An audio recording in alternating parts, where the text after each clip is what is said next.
Bismillahirrahmanirrahim. Alhamdulillah, pada kesempatan kali ini kita akan lanjutkan belajar HTML dengan perangkat Android yang kita miliki. Ya, pada kesempatan kali ini kita akan belajar membuat tabel untuk ditampilkan pada website yang kita miliki. Ya, ini contoh tabel yang akan kita buat. Ya, sebuah tabel yang nanti akan ditampilkan di dalam website. Baik, sebelum kita masuk ke coding HTML-nya, pertama, kita pahami dulu struktur dari tabel, ya kan ini menjadi pondasi dasar kita memahami perintah-perintah pada HTML juga. Yang pertama, di dalam tabel itu ada 3 bagian utama. Ya, ada yang disebut dengan kolom, kemudian baris, dan terakhir ada yang disebut dengan sel. Ini 3 komponen dari sebuah tabel yang harus kita pahami. Nah, kolom itu bagian yang mana? Kolom itu adalah bagian yang membagi tabel secara vertikal ya ke bawah. Ini namanya kolom ya. Jadi kalau pada tabel yang saya miliki ini saya memiliki 1 2 3 4 kolom ya. Kemudian baris adalah bagian tabel yang membagi secara horizontal ya, menyamping. Ini baris. Maka pada tabel yang saya miliki 1, 2, 3, 4, 5 baris. Sedangkan sel itu adalah pertemuan antara kolom ya dan juga baris. Ya, misal kolom C dan baris 3 membentuk satu kotak. Ini namanya sel. Ya, itu bagian dari tabel yang harus kita pahami terlebih dahulu. Sehingga nanti ketika kita konversi ke tag-tag HTML kita mudah untuk memahaminya ya.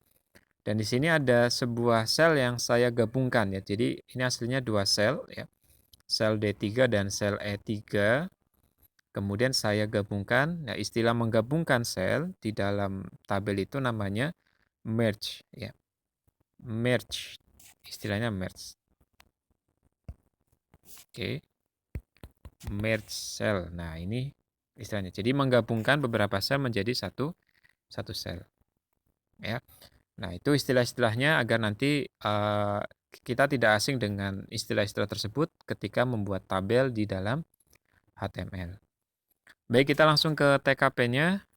Ya, aplikasinya kita menggunakan DroidEdit sebagai text editor dan juga Opera sebagai browsernya.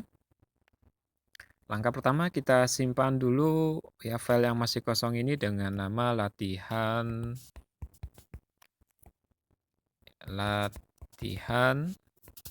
tabel.html ya.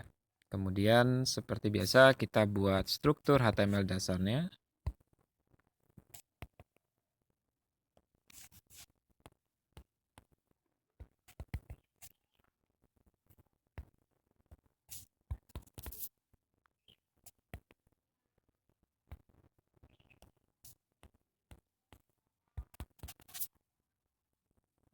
Kelebihan ya.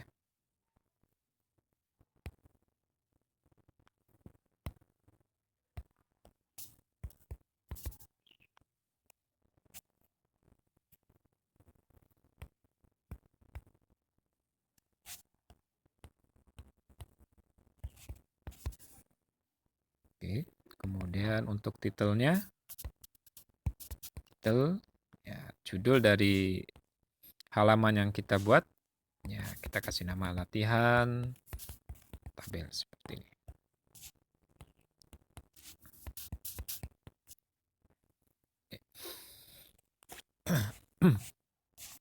Baik, sekarang langkah selanjutnya kita buat tabelnya di dalam HTML. Ya, sebelum saya kasih judul saja ya, biar lebih bagus.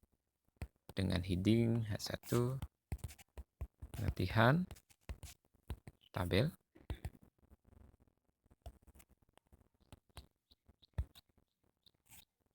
H1. Oke. Kita save dulu.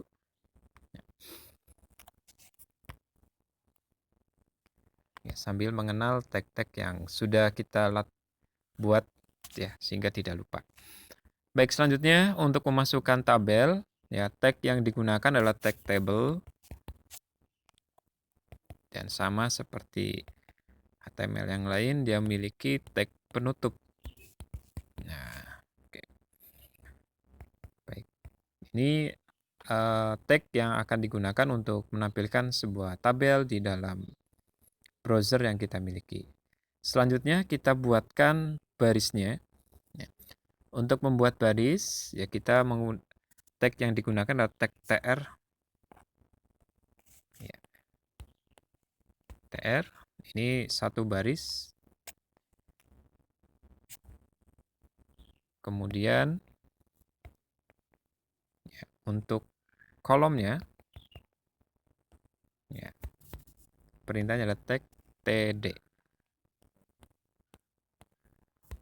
Oke, ya. Ya, jadi tag utamanya tabel, tr ini adalah tag untuk baris, ya, dan td untuk membuat kolom. Ya. Nah, pada contoh tabel yang kita buat ini, dia memiliki 1, 2, 3, 4 kolom ya. Nomor, nama, ya kelasnya saya bagi 2. Ya, kelas dan jurusannya. Maka kita cukup kopikan saja ya biar lebih praktis.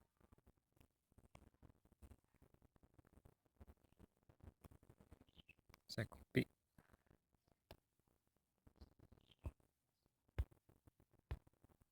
Nah, 4 kolom. Ya, kemudian untuk teks, ya teks isinya kita isi di antara tag td ya, nama kolomnya. Isi dari selnya, nomor, nama, kelas. Seperti ini. Ya. Dan kita lihat hasilnya.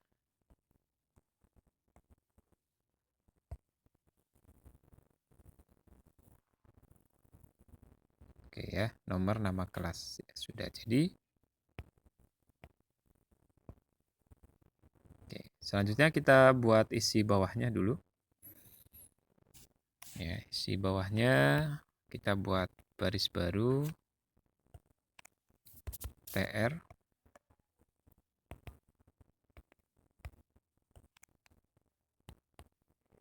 Ya, baris yang kedua.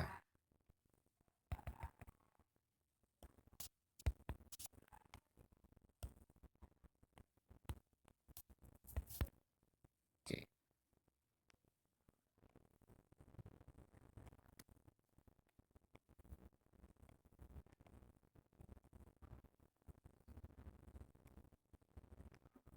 Ini kita butuh 4 kolom ya.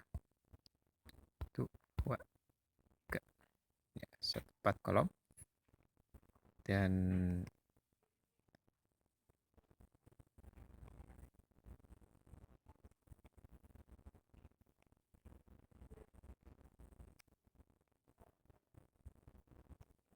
oke.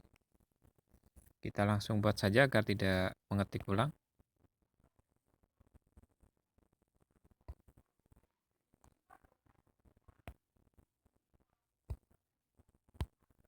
Dua,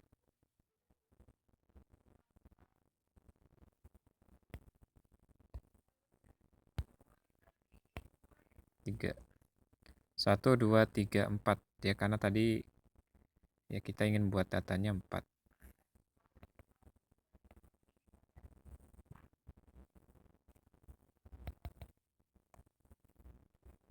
Kita rapikan.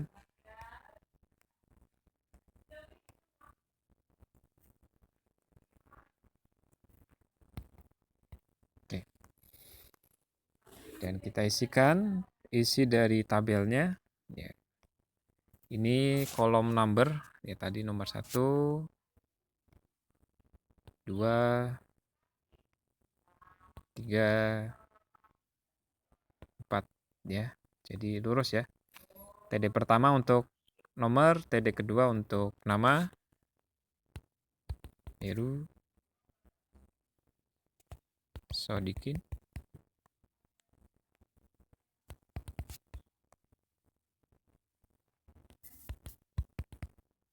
Kemudian TD ketiga adalah kolom kelas ya, kolom kelas. Oke, kelas.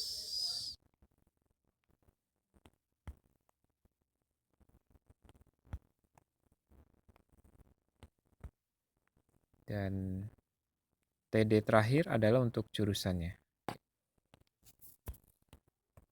Ya, pada bagian ya kolom headingnya saya sengaja kosong nanti karena akan kita gabungkan ya dua sel tadi menjadi satu sel.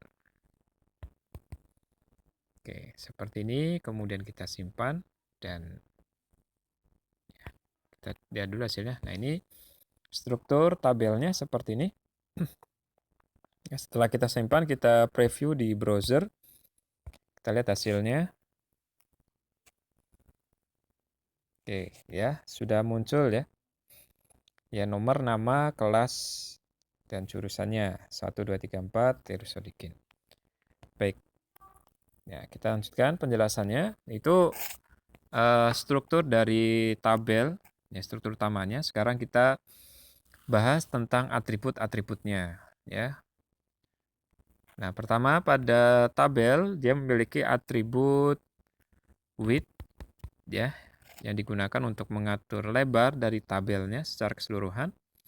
Kemudian atribut border. Ya. Border ini digunakan untuk memberikan garis pembatas pada tabel dan atribut spacing. Ya, spacing ini adalah spasi jarak antara border dengan teks di dalamnya. Ya. Kemudian line, ya.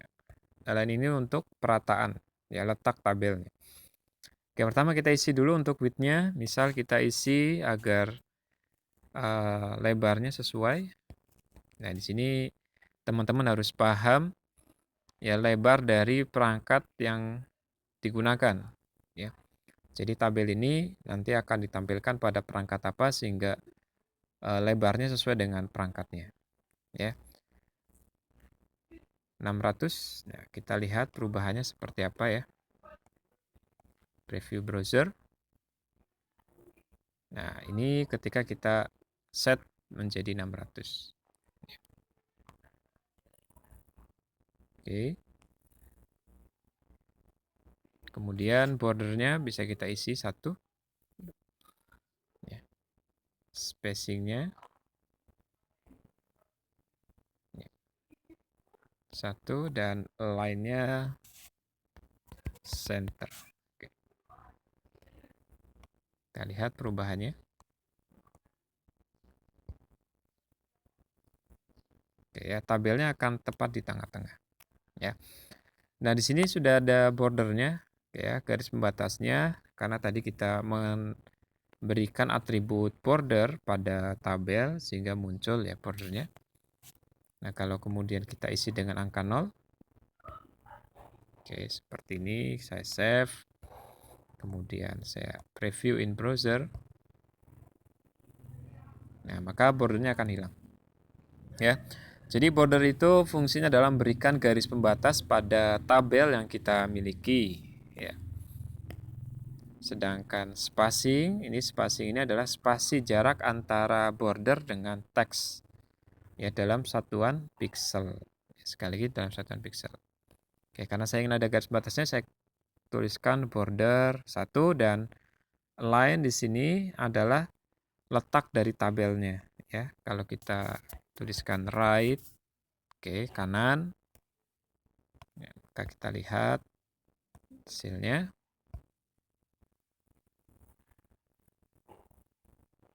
Ya, dia akan berada di sebelah kanan. Nah, oke. Nah, itu apa namanya? Atribut pada tabel. Nah. Baik, selanjutnya ya, saya ingin berada di tengah-tengah tabelnya. ke center. Oke. Baik, selanjutnya pada nama kolomnya, nama headingnya yang ini, dia berada di tengah-tengah dan hurufnya tebal. Oke. Nah, untuk menengahkannya dan menebalkannya, kita bisa menggunakan dua metode. Pertama, kita bisa menggunakan atribut pada TR, pada baris, pada TD, maaf. Atau juga kita bisa menggunakan CSS, Cascading Style. Ya, tapi itu nanti akan kita bahas pada pembahasan CSS tersendiri. Ya, sementara kita menggunakan tag HTML saja. Ya, untuk menebalkannya kita pakai tag B ya. Tag B seperti ini. Ya. Agak tebal.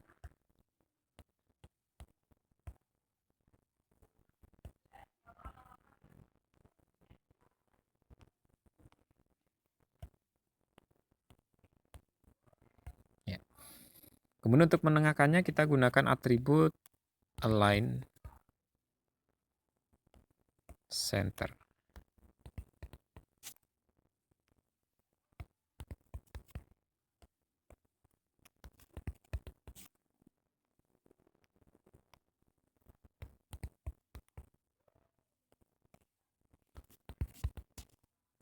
Oke, kita simpan dan kita preview in browser.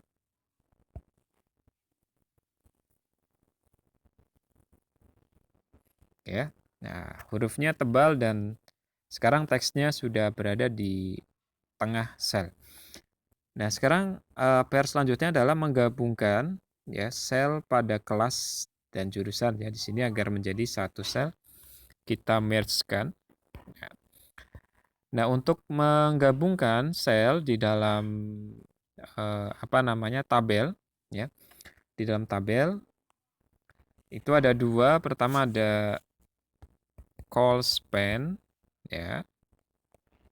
Dan juga row span. Oke, ya, ada dua. Nah, perbedaannya apa? Call itu singkatan dari kolom. Jadi maksudnya dia menggabungkan beberapa kolom menjadi satu, ya. Sedangkan row span itu baris, ya. Jadi kita menggabungkan beberapa baris menjadi satu. Ya, beberapa sel dalam urutan baris jadi atas ke bawah menjadi satu. Sedangkan call itu dari kiri ke kanan, ya. Pada kasus ini, ya, sel yang akan kita hubungkan adalah kelas, ya. Jadi dua ya saya unmerge dulu, ya, dua sel ini kita gabungkan. Jadi penggabungannya berdasarkan kolom karena kiri ke kanan. Ya, maka perintah yang kita gunakan adalah call span, ya. Karena digabungkan itu dua sel dari kiri ke kanan. Nah, call span, nah jumlahnya berapa? Berapa sel? Ya, tadi yang kita gabungkan dua, ya kita butuhnya dua. Nah, kemudian TD yang terakhir ini sudah tidak kita butuhkan, ya. Oke, jadi kita hanya butuh 3 TD dan TD terakhir itu kita berikan call span 2. Jadi TD yang terakhir itu dia memiliki ukuran 2 kolom, mewakili 2 TD terakhir ini. Yaitu maksudnya seperti itu ya. Call span itu maksudnya ya kolom ini lebarnya ya mengikuti 2 kolom di bawahnya. Ya, call span. Kita save dan kita preview in browser. Nah, seperti ini dan kita lihat hasilnya. Oke, ya, bisa diperhatikan ya. Kelasnya ya lebarnya itu dia 2 kolom di bawahnya, yaitu perintah call span. Ya, call span. Nah, seperti itu. Ya, untuk row span, ya row span itu ya kebalikan dari call span. Ya, kalau call span itu berdasarkan kolom, kalau row span itu berdasarkan pada baris. Ya, contoh di sini baris 3 row span. Ya.